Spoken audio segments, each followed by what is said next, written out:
School assistant biological science prepare అవుతున్నటువంటి విద్యార్థుల కోసం ఈ రోజున మన వీడియోలో భాగంగా వృక్ష శరీర ధర్మ శాస్త్రవేత్తలను గురించి తెలుసుకోవడం జరుగుతుంది.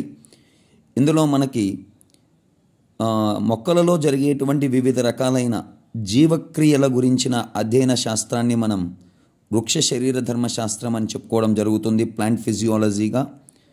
సో ఇక్కడ మనకు కొంతమంది ప్రముఖమైనటువంటి శాస్త్రవేత్తలు అయితే పరిచయం అవుతారండి. అందులో ముఖ్యంగా జేసీ బోస్.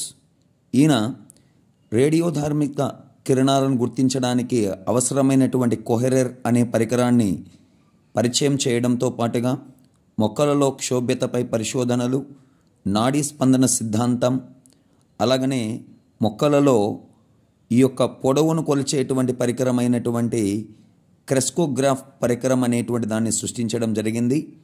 అలాగనే పెల్లిటియర్ క్యావెన్షో అనేటువంటి శాస్త్రవేత్త మొక్కల నుండి ఆకుపచ్చని కషాయాన్ని వేరు చేసి దానికి మొట్టమొదటగా పత్రహరితం క్లోరోఫిల్ అని నామకరణం చేశాడు.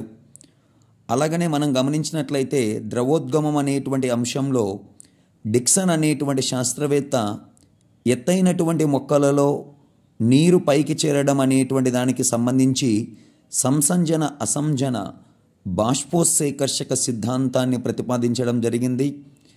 అలాగనే బాష్పోత్సేకానికి సంబంధించినంత వరకు ఈ పత్రరంధ్రాలు తెరుచుకోవడం మూసుకోవడానికి సంబంధించినటువంటి ఒక అంశంలో లెవిట్ అనేటువంటి శాస్త్రవేత్త ఈ పొటాషియం పంప్ సిద్ధాంతాన్ని ప్రతిపాదించాడు. K+ పంప్ సిద్ధాంతాన్ని ప్రతిపాదించినది లెవిట్ అన్నమాట. అలాగనే మృత్తికా రహితమైనటువంటి వర్ధనం అంటే నీటిలో మొక్కల పెంపక విధానమైనటువంటి హైడ్రోఫోనిక్స్ అనేటువంటి విధానాన్ని పరిచయం చేస్తూ మొక్కలలో పత్రహరితం అన్ని ప్రదేశాలలో ఉండదు అనే విషయాన్ని సాక్స్ చెప్పడంతో పాటుగా ఈయన మనకి మొక్కలపై కాంతి పడినప్పుడు మాత్రమే గ్లూకోజ్ తయారవుతుందని, మొక్కలలో తయారైనటువంటి గ్లూకోజ్ అనేటువంటిది పిండి పదార్థం రూపంలో నిల్వ చేయబడుతుందని కూడా చెప్పడం జరిగింది. అలాగనే ఇంజన్ హౌస్ పరిశోధనలు కానీ మనం ఒకసారి పరిశీలించినట్లయితే మొక్కలలో ఒక ప్రక్రియకు కాంతి అవసరమని ఈయన తెలియచేశాడు. అలాగనే మొక్కలు వాతావరణాన్ని శుభ్రం చేస్తాయనేటువంటి విషయాన్ని ఈయన గుర్తు చేశారు. అనగా మొక్కలు కిరణజన్య సంయోగక్రియ అనేటువంటి ఒక ప్రక్రియను జరుపుకుంటున్నప్పుడు ఆ ప్రక్రియకు కాంతి అవసరం. ఈ ప్రక్రియలో ఆక్సిజన్ అనేటువంటిది విడుదలయ్యి అది వాతావరణాన్ని శుభ్రం చేస్తుందనేటువంటి ఒక అంశాన్ని ఈయన వివరించడం జరిగింది. అలాగనే ఎంజైమ్ల వరకు మనం గమనించినట్లయితే ఈ యొక్క ఫిషర్ అనేటువంటి శాస్త్రవేత్త తాళం కప్ప తాళం చెవి సిద్ధాంతం ద్వారా ఎంజైమ్ల యొక్క స్వభావాన్ని గురించి వివరించడం జరిగింది. కోష్లాండ్ అనేటువంటి శాస్త్రవేత్త ఎంజైమ్లలోనే ఇండ్యూస్డ్ ఫిట్ సిద్ధాంతాన్ని ప్రతిపాదించాడు. అలాగనే కిరణజన్య సంయోగక్రియలో మనకు ముఖ్యంగా కిరణజన్య సంయోగక్రియ సమీకరణం మొదటిగా అందించినటువంటి శాస్త్రవేత్త. అలాగనే కిరణజన్య సంయోగక్రియలో ఆక్సిజన్ అనేది నీటి నుండి విడుదలవుతుందని చెప్తూ పర్ఫుల్ సల్ఫర్ బ్యాక్టీరియంల కిరణజన్య సంయోగక్రియపై పరిశోధనలు జరిపి బ్యాక్టీరియంలలో కిరణజన్య సంయోగక్రియ జరిపినప్పటికీ అక్కడ మనకు ఆక్సిజన్ విడుదల కాదు.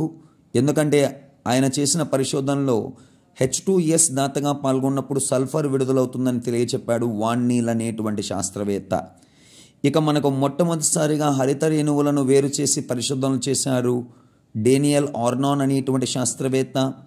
కిరణజన్య సంయోగక్రియ వర్ణపటాన్ని వివరించడమే కాకుండా క్లాడోఫోరస్ శేవలంపై కిరణజన్య సంయోగక్రియలో మనకు ప్రయోగాలు నిర్వహించి కిరణజన్య సంయోగక్రియ జరిగేటువంటి గరిష్ట స్థాయిని తెలియపరిచారు ఎంగల్మెన్ అనేటువంటి శాస్త్రవేత్త.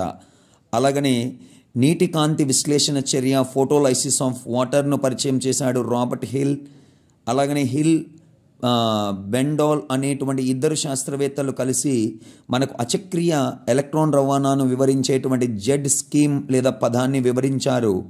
మెల్విన్ క్యాల్విన్, ఆండ్రూ బెన్సన్ మరియు భాషం అనేటువంటి శాస్త్రవేత్తలు మొక్కలలో కర్బన స్థాపన వలయము C3 వలయాన్ని పరిచయం చేయడం జరిగింది. వీరు తెలియచెప్పిన విషయం ఏమిటంటే కర్బన స్థాపనలో మొదటగా ఏర్పడేటువంటి ఒక పదార్థం పాస్పోగ్లిజరిక్ ఆమ్లం.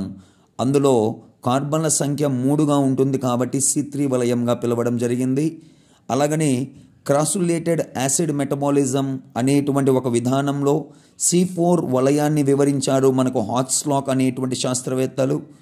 పీటర్ మిచ్చెల్ అనేటువంటి శాస్త్రవేత్త కిరణజన్య సంయోగక్రియ శ్వాసక్రియలలో ఏర్పడేటువంటి ఈ యొక్క NADPH లేదా NADH+ అనేటువంటివి FADHల నుండి శక్తి విడుదల కావడానికి అవసరమైనటువంటి కెమీ ఆస్మోటిక్ పరికల్పనను ప్రతిపాదించడం జరిగింది.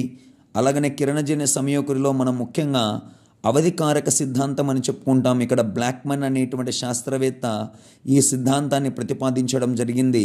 ఇక శ్వాసక్రియలో మనకు గ్లైకోలసిస్ను వివరించినటువంటి శాస్త్రవేత్తలు ముగ్గురుగా పరిచయం అవుతారు.